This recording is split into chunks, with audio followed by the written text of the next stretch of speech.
And we continue to follow the devastating collapse of an apartment building in Davenport. Officials saying 5 people are still unaccounted for, 2 possibly still inside the building. The community has been demanding answers. They say officials have not done enough to find those still missing. A relative of one of the building's residents says her loved one is still missing and likely dead inside, but she's asking for people to understand how unsafe the building is as protesters demand demolition to be postponed. At a press conference with the city, Amy Anderson said she met with officials last night, pleading for people to understand that authorities want to bring the remains of the 6-story building down in a controlled way without dumping more material onto the rubble. Emotional, Anderson said she is speaking on behalf of her family member. Going through all of this, Ryan wouldn't want anyone else to put their lives at risk to, unfortunately, somebody who probably has not survived. I don't discount that he could be trapped under there miraculously. We've seen some miraculous things, and our God is good, but you know, we don't want to see any more families lose their lives or anybody else be injured in trying to remove that rubble and have anything fall. Questions surrounding the rescue mission continued after a woman was pulled alive from the rubble last night. This rescue came hours after the city said demolition would begin as early as today. Officials now delaying that, but say they don't have an answer as to why that person wasn't already found and saved. The immediate question I know people are asking is, how did she get there and why wasn't she found earlier? I am totally transparent with you. I do not know. We do not know, but understand, please, that I and the city is committed to finding out why. Protests began last night and continued into today. Community members chanting through downtown Davenport.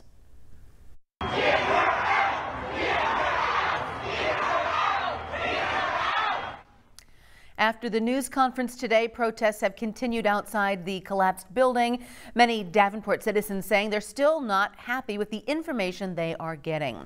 Well, as you can see in this video from earlier today, police lined up outside of the fenced-off area as protesters continued to demand answers. Local 5's Mary Sugden is joining us now from Davenport. Mary, what's happening there right now? Are those protests continuing tonight? Yes, Stephanie, for right now, it seems to be kind of subdued here in this area. As we kind of showed you a little bit earlier in the day, the protests really were pretty emotional, pretty intense here in this area surrounding me. But you can see behind me here, this is what is left of the apartment building at this hour. And I also want you to take note of these barricades that are here in front of that is, of course, keeping us and cars a safe distance from this unstable building. And it's something that you see all across downtown Davenport at this hour, which, of course, at the 5 o'clock commute hour is kind of making a traffic headache for people navigating their way through. Now, there are still protesters on site, but what I can tell you is that they're kind of taking to more of the shade right now with the heat, kind of in the aerials of this area. But we did talk to a couple protesters as we got down here earlier today, and what they told us is they're not confident that the city's estimation of how many people are unaccounted for inside, that's accurate. They say they've talked to other community members who they believe are family members still unaccounted for. So what they really want to see at this point is first responders hopefully being able to make some final rescues. And speaking of first responders, of course, they are all across this area, making sure these barricades are secure, that people are staying a safe distance. And of course, as we heard this morning, this building so unstable that we know that it could come down on its own, even without a demolition process. Stephanie. Yeah, very difficult situation right now for everybody involved. Mary, do we know anything about the demolition plans right now? So, Stephanie, what we heard from city leaders this morning is that this is basically kind of a wait and see, that they are consistently and constantly reevaluating this and taking a look at as it progresses and changes. One thing we did learn for sure is that explosives will not be used to bring down this building if they choose that, because as you can see, so many buildings surrounding this area. And we also learned that they want to be respectful if there are human remains inside. They want to be respectful about how this building comes down to hopefully pull those remains out and give those to the family members. And for the people who lost everything, their homes, their belongings that are still inside this building, what kind of help is being offered to them? So we know a few things. We know that Governor Kim Reynolds put out that disaster proclamation, and what that will do is help residents here. They can apply for grants to use towards, their lost possessions, maybe getting a new apartment. We also heard the mayor talk extensively about the Red Crossing. They were a good avenue to turn to. And I can tell you, even here, the white sign here on the barricade, that's actually for a neighboring apartment, which, as you read it, it says to residents impacted that they'll kind of waive some of the fees, waive some of the rent if they need a place to stay. Stephanie. All right, Mary, thank you. And we'll hear from you again later on in the show. Well, today we are learning more about what the rescue process looked like the last couple of days. Fire Chief Mike Carlston said 150 first responders were on scene for the first 12 hours. 7 people were rescued from the collapse. Another dozen were just helped out of the building. Iowa Task Force 1 is a specialty search and rescue team. They went through the building and they brought in canines, which have not found any additional residents. Officials say at this point they have to weigh the safety of their crews.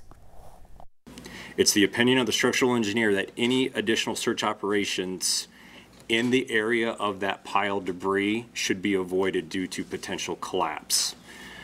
We are currently evaluating the risk assessment of where we can go back into that building to do this other search. We're very sympathetic to the possibility that there's 2 people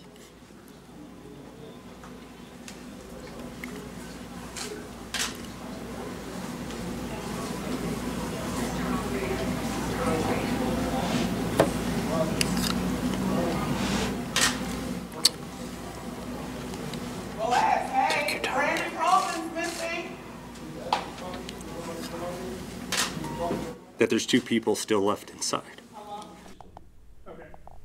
An emotional press conference, as you saw there. That was Fire Marshal James Morris. Now, during the press conference, shouts could be heard off screen as community members grapple with this tragedy. Officials addressing the confusion over the process of demolition. We were not looking at instantaneously pulling that building down, but it's either going to come down on its own, which we do not want, but we also want to make sure it's in a controlled manner. So that's why we're moving forward with reevaluating, getting additional search teams in there to be able to do that. We had no other. We used all of our tools. We used all of Iowa Task Force 1's tools and technology to assess that, and that's why we're moving forward with the way we are now. People who live there have been revealing ongoing problems with the building, endless issues from water leaks to cracks in the walls. Tenants like Yvette Williams aren't surprised something went wrong, but say that they could have never imagined an issue of this magnitude. When you first come into my apartment, on the right-hand side before you go into the kitchen, there was a crack like this long. We shouldn't have been there, and how dare them? Shame on them. According to the city of Davenport, the building owner had permits to perform wall repairs under the direction of an engineer. Well, right now, officials don't know why the building collapsed. It was over 100 years old. An engineer says the building is brittle at this point and its stability now continues to go downhill. He says it's hard to say how soon it will collapse and that the debris pile is helping rescue crews. The debris pile itself is helping to hold the building up. Okay? The debris pile itself is helping to hold the building up. So you want to do that with care. Be careful. Be careful, because this building is going to collapse. This building is going to collapse at its own time. Sandhaus says his firm will use technology to help determine when and how the building should come down, but it will take time. We're going to try and build a complete digital 3D model using a scanning drone to assess the condition of it, assess the prospect of future collapse, and help ultimately the city to figure out, the what's, the where's, and the why's. But it's too soon right now for that.